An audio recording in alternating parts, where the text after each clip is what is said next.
Hello everyone, today we are going to talk about the different techniques that are used to separate a mixture or the different things in a mixture.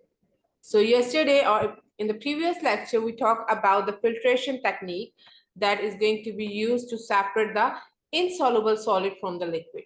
Today we have to talk about the first technique, that is a simple distillation, and this technique is used to separate a soluble liquid or soluble solid from a liquid. You can take the example of the sugar in water, or you can say salt in water. So simply what you have to do, this technique depend on, or the principle of this technique is the boiling point, the difference in their boiling point. So the thing which has the highest boiling point is going to separate later, or it will remain there in the beaker. And the thing that has the lowest boiling point, it will evaporate first. For example, I am going to give you the example. You have to do what? You have to take salt, you have to dissolve salt in the water. Salt plus water is there. So what you have to do, you have to heat it. When you're going to heat it, water has the less boiling point than the salt. So what will happen? All the water evaporate and it will move from here to here and it condense back. When it condense back, it convert again into a liquid and you can collect all the liquid at one side. This is a simple technique that depends upon the boiling points. The thing that have the lowest boiling point will evaporate first. And this is used to separate a soluble solid from a liquid. The next technique, that is a fractional distillation.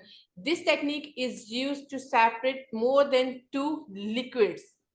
Two or more than two liquid. What does it mean? You can separate ethanol from the water, you can separate milk from the water, you can separate different oils and different gas from the crude oil, petrol, gas, diesel. These things you can separate by using the fractional distillation. What will happen in this one? You can see here in the diagram, fraction column is there in which different liquids are present. What you have to do, you have to heat them. In this one, you have to simply heat it. And what will happen? That liquid that has the lowest boiling point will going to move out first. For example, here is the example of ethanol and water. Ethanol has a less boiling point than the water. So for example, ethanol start evaporating and it will be condensed back and collected here. All the ethanol will be collected. For example, it's just an example. For example, ethanol has a boiling point of 50 degrees centigrade. So we have to increase the temperature up to 50 degrees centigrade, not more than 50. So when all the ethanol will be collected, now you have to increase the temperature. For example, 60, then 70, then 80, up to the boiling point of water. So water will move out from here. So this is about the fractional distillation method. For example, if we have the crude oil, what we have to do, we have to make a large column in which it has a difference point that from which the things are going to move out. And the thing which has the lowest boiling point, it is going to be collected from the top because it will evaporate suddenly and move out from the top. And the thing which has the highest boiling point will be collected from the bottom. In this way, we can separate all the different things from the mixture. The next technique is the crystallization. This technique is again used to separate the dissolved solids from the liquid. What you have to do, simply you have to solubilize the solid in the liquid. Now you have to collect the solid again. You have to do what? You have to heat it. What will happen? All the liquid or the solvent will evaporate. For example, it is salt in water. Then water will evaporate and the remaining thing in that one is the salt. So first what will happen? When water start evaporating, the salt is going to make the crystal. So what we have to do, we have to collect all the crystals using a filter paper.